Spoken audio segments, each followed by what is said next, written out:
गौरी मिश्रा 29 साल की एक सुंदर, पढ़ी लिखी और तेज तर्रार विधवा महिला शहर के एक प्रतिष्ठित स्कूल में हिंदी की टीचर थी। उसके चेहरे पर एक गजब की शालीनता और आंखों में ऐसा दर्द था जिसे समझना आसान नहीं था। 2 साल पहले उसके पति कर्नल रजत मिश्रा एक आर्मी मिशन में शहीद हो गए थे। तभी से गौरी ने खुद को किताबों, स्कूल और अपने काम में झोंक दिया था। वो स्कूल में अनुशासन की मूर्ति मानी जाती थी, लेकिन उसके भीतर कोई था जो टूटा था, जो अकेला था, जो किसी साय की तलाश में था। आरव वर्मा 17 साल का, 12वीं क्लास का सबसे होशियार, सबसे स्मार्ट और सबसे लोकप्रिय छात्र था। लंबे कद, गोरे रंग, तीखी आंखों और आत्मविश्वास से लबरेज आरव की स्कूल में फैन फॉलोइंग थी, खासकर लड़कियों में। पर आरव का झुकाव किताबों से ज्यादा गौरी मैम की ओर था।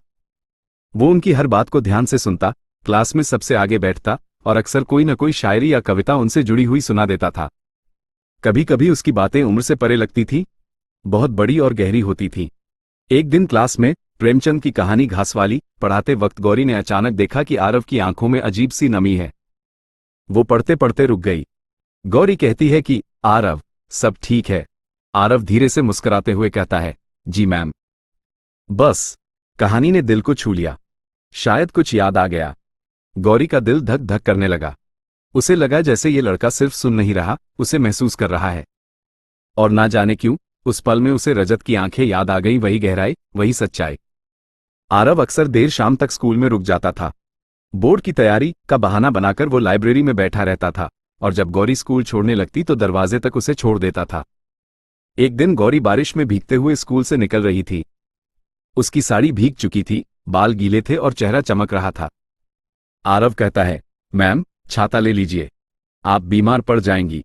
गौरी कहती है, तुम्हें क्या फर्क पड़ता है? आरव धीरे से कहता है, आप पर तो वैसे भी पहले से दिलहारा हूं। अब अगर आप बीमार पड़ गईं तो शायद जान भी हार जाऊं। गौरी स्तब्ध रह गई। पहली बार किसी ने इतने सीधे, साफ शब्दों में उसके लिए अपना दिल खोल दिया था। गौरी अब खुद को रोक नहीं पा रही थी। वो हर रोज आरव को देखने के बहाने ढूंढती, उसकी बातों में खो जाती। और धीरे धीरे उसे एहसास हुआ कि ये सिर्फ आकर्षण नहीं है, उसे इस लड़के में रजत की झलक दिखती है, वही संवेदनशीलता, वही हिम्मत, वही मासूमियत। एक दिन गौरी ने खुद से सवाल किया, क्या मैं अपने अतीत से प्यार कर रही हूं या इस लड़के से? आरव अब और नहीं छुपाना चाहता था।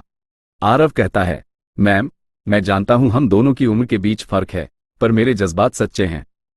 मुझे आपके साथ बस कुछ पल नहीं, पूरी जिंदगी चाहिए। गौरी कांपती आवाज में कहती है, तुम्हें नहीं पता मैं क्या हूं।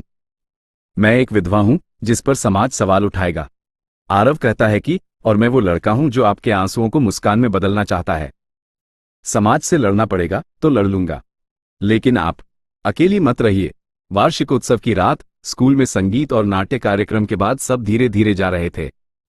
गौरी मंच के पीछे अकेली खड़ी थी, एक गुलाब पकड़े हुए। तभी पीछे से आरव आया और बिना कुछ कहे उसके पास खड़ा हो गया। गौरी आरव से पूछती है, क्या तुम वाकई मुझसे प्यार करते हो या ये तुम्हारी उम्र का जुनून है? आरव प्यार से जवाब देता है कि प्यार उम्र नहीं देखता मैम, बस धड़कनों को पहचानता है, और मेरी हर धड़कन बस आपको पुकारती है। गौरी ने उसकी आंखों में देखा और खुद को वहीं खो दिया। कुछ हफ्तों बाद बोर्ड के एग्जाम खत्म हो गए। आरव ने टॉप किया। पूरे स्कूल में उसकी तारीफ हो रही थी, लेकिन गौरी के लिए यह सिर्फ एक छात्र की सफलता नहीं थी, ये उसकी जिंदगी में एक नई शुरुआत की दस्तक थी। उसी शाम स्कूल के गार्डन में गौरी ने आरव का हाथ थाम लिया। गौरी कहती है, अगर तुम अब भी अपने फैसले पर कायम हो तो मैं भी समाज की परवाह नहीं करूंगी। आरव मुस्कुराया और आहिस्ता से कहता है कि आप सिर्फ मेरी टीचर नहीं हो, अब मेरी जिंदगी हो। गौरी और आरव का रिश्ता अब नाम लेने लगा था। कानाफूसी से शुरू होकर धीरे धीरे स्कूल के गलियारों, स्टाफ रूम और मोहल्ले की चाय की दुकानों तक पहुंच चुका था। वो उसकी टीचर थी, इतना छोटा लड़का, और वो विधवा। पढ़ाई में नंबर क्या आए, अब तो सीधे दिल में घुस गया। गौरी रोज मुस्कुराने की कोशिश करती, पर आंखों के नीचे के काले घेरे और भीतर की घुटन सब कह देती थी। और आरव, वो समाज से लड़ने का दम रखता था, पर हर रोज एक नया ताना, एक नया शक, एक नई घुटन उसे चुपचाप काटती रही थी। गौरी की आंखें उस रात भर आई थीं, जब उसने पहली बार खुद को आरव के कमरे में उसकी गोद में गिरते हुए पाया। बाहर बारिश हो रही थी, बिजली चमक रही थी, और दिल की आग बुझने का नाम नहीं ले रही थी। गौरी कहती है कि तुम्हें नहीं लगता हम बहुत तेज भाग रहे हैं? आरव हल्की मुस्कान के साथ, मैम हम भाग नहीं रहे, हम तो छुप रहे हैं। एक ऐसी दुनिया से जो हमारी सांसों को भी गुनाह बना देती है।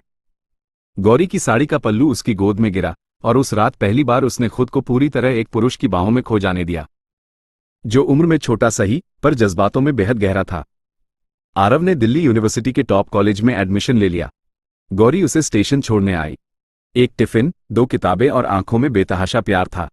गौरी कहती है, तुम रोज कॉल करोगे ना? आरव प्यार से जवाब देता है, हर सुबह तुम्हारे नाम से शुरू, हर रात तुम्हारे ख्वाब में बंद। बस इतना ही मेरा सिलेबस है। आरव चला गया और दिल्ली में एक नई कहानी उसका इंतजार कर रही थी। कॉलेज की पहली ही वीकेंड पार्टी में आरव की मुलाकात हुई अनन्या राय से। 19 साल की, बोल्ड, बिंदास, कॉन्फिडेंट और बला की खूबसूरत। उसकी आंखों में मस्ती थी, होंठों पर नशा और चाल में ऐसा खिंचाव जो सीधे आरव के दिल से जा टकराया। अनन्या उसे हर दिन छेड़ती, हर बात में डबल मीनिंग डालती और धीरे धीरे उसके जिस्म से पहले दिमाग में घुसने लगी। अनन्या कहती है, तू बहुत गंभीर दिखता है आरव, क्या कोई टीचर अभी तक दिल में बसी है? आरव हंसते हुए जवाब देता है, हमें भी किसी स्टूडेंट की कंपनी की आदत नहीं, लेकिन तू ठीक है। गौरी हर शाम वीडियो कॉल करती, आरव उठाता पर जल्दी बंद कर देता। गौरी कहती है, तुम बदल रहे हो आरव, मुझे महसूस हो रहा है। आरव जवाब देता है, मैं बस बिजी हूं, पढ़ाई, सेमिनार, प्रेजेंटेशन में, और कोई बात नहीं है। पर हकीकत यह थी कि गौरी की साड़ी अब अनन्या के स्कर्ट में ढंक चुकी थी। गौरी की गहराई अब अनन्या की हंसी में घुल चुकी थी। एक रात हॉस्टल की पार्टी के बाद अनन्या ने आरव को अपने रूम में बुलाया। सिगरेट का धुआं, म्यूजिक की धीमी बीट और आधी रात। अनन्या ने अचानक अपने कंधे से टॉप सरकाया और आरव के सीने से चिपक गई। अनन्या बोल्ड अंदाज में कहती है, आरव तू मुझे पसंद करता है ना? या सिर्फ टीचर टाइप प्यार में उलझा है? आरव ने उसे चुप कराकर होंठों से जवाब दे दिया और धीरे धीरे प्यार का नशा जिस्म की हर वो अंग में चढ़ने लगा। दोनों प्यार के नशे में रात के समय को रंगीन बना दिए, दोनों प्यार में जिस्म की संबंध में विलीन हो गए। और उस रात गौरी का नाम बस फोन की स्क्रीन पर जलता बुझता रहा। गौरी को सच का एहसास तब हुआ जब आरव की एक तस्वीर इंस्टाग्राम पर अनन्या के साथ वायरल हो गई। बिना शर्ट, बिना शर्म के। गौरी ने फोन किया, गुस्से में नहीं, तड़प में। गौरी कहती है, क्या तुम अब भी मुझे उसी तरह चाहते हो आरव? आरव चुप था, उनके पास बोलने के लिए कुछ शब्द ही नहीं था। गौरी कहती है, उत्तर ना देना भी कभी कभी सबसे बड़ा उत्तर होता है। गौरी फोन काट देती है और एक और रिश्ता समाज ने नहीं, बेवफाई ने तोड़ दिया था। अब आरव के जीवन में 2 औरतें थी, गौरी जो उसकी आत्मा को छूती थी, अनन्या जो उसकी देह को थामे थी। आरव खुद को खो रहा था। उसे लगने लगा था कि दोनों ही औरतें उसकी जिंदगी में आईं, पर अब दोनों को संभालना मुमकिन नहीं। एक दिन आरव दिल्ली से सीधे वापस गौरी के घर आता है। दरवाजा खोलते ही गौरी की आंखें छलक जाती हैं। आरव कहता है, मैंने तुम्हें धोखा दिया, लेकिन शायद मैं खुद को भी नहीं समझ पाया। गौरी दर्द भरी आवाज में कहती है, प्यार में उम्र का फर्क नहीं होता, पर वफा और वक्ते का फर्क होता है। गौरी ने आरव के माथे को चूमा और दरवाजा बंद कर लिया। दरवाजे के उस पार आरव खड़ा रहा। हवा में गौरी की खुशबू अब भी थी, पर रिश्ता अब थोड़ा सा सब्र नहीं, बहुत कुछ पीछे बन चुका था।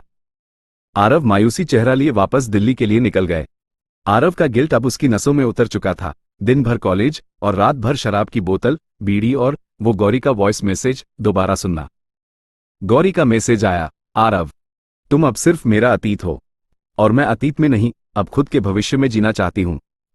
कॉलेज में आरव किसी तरह खुद को घसीट रहा था जब अनन्या उसके रूम में दाखिल हुई तो चेहरे पर शिकवा, बाल बिखरे हुए और हाथ में एक रिपोर्ट था।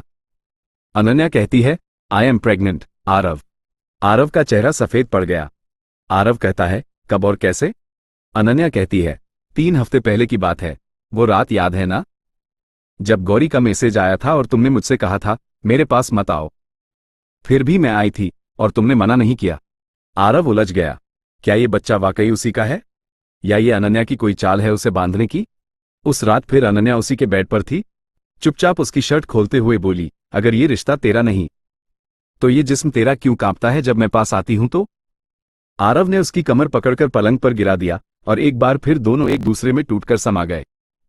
लेकिन इस बार जिस्म करीब थे, दिल बहुत दूर। गौरी अब बदल चुकी थी। एक एनजीओ में काम करते हुए उसकी मुलाकात विराज राजपूत से हुई, एक 35 वर्षीय तलाकशुदा क्रिमिनल लॉयर जो महिलाओं के अधिकार के लिए केस लड़ता था। विराज उसे देखता तो आंखों में सम्मान झलकता, इरादा नहीं। वो धीरे धीरे गौरी की टूटन समझता गया और एक दिन सीधे पूछ बैठा। विराज कहता है, क्या अब भी कोई है जिसकी याद में जी रही हो? गौरी हल्की मुस्कान के साथ कहती है, नहीं, अब मैं सिर्फ खुद में जी रही हूं, और शायद तुम्हें देखकर कुछ फिर से धड़कने लगा है। उधर आरव ने डीएनए टेस्ट की मांग की। रिपोर्ट आई तो बच्चा उसका नहीं था। आरव सीधा अनन्या के पास गया, रिपोर्ट उसके मुंह पर फेंक दी। आरव कहता है, ये बच्चा तुम्हारा हो सकता है, मेरा नहीं। और तुम मेरी कमजोरी का फायदा उठाकर मुझे बांधना चाहती थी। अनन्या रोई, चीखी, चिल्लाई। लेकिन आरव का मन अब जैसे गूंगा हो चुका था। आरव कमरे से निकला और सीधे स्टेशन की ओर चल पड़ा। उसी शहर, उसी दरवाजे की ओर जहां वो अधूरा रह गया था। लेकिन गौरी अब विराज के साथ एक नए अपार्टमेंट में शिफ्ट हो चुकी थी। उसकी उंगलियों में सगाई की अंगूठी थी। आरव दरवाजे पर आया तो एक बच्चा खिलौना लेकर भागता दिखा। मम्मा, मम्मा देखो, अंकल आया है। विराज ने दरवाजा खोला, गौरी पीछे खड़ी थी। अब सिर्फ औरत नहीं, एक पत्नी बनने की ओर चल रही थी। आरव धीमी आवाज में कहता है, बहुत देर हो गई ना? गौरी नजरों से माफ करती हुई कहती है, हमेशा नहीं, पर अब मैं अपनी दुनिया में पूरी हूं आरव, और तुम भी अब खुद को माफ करके आगे बढ़ो। आरव फिर लौट गया, न अनन्या के पास न गौरी के पास। वो अब शहर बदल चुका था। एक छोटा सा फ्लैट, कंटेंट राइटिंग की नौकरी और हर शाम एक डायरी में लिखा जाता एक वाक्य, प्यार जब सबक बन जाए तब उससे इम्तिहान मत दो, उससे आगे बढ़ो। अगर आपको ये कहानी पसंद आए हो तो इसे 5 में से कितने स्टार देंगे आप? नीचे कमेंट करें। दिल से हमें 5 स्टार रेटिंग दें और ऐसी और कहानियां देखने के लिए सब्सक्राइब करें।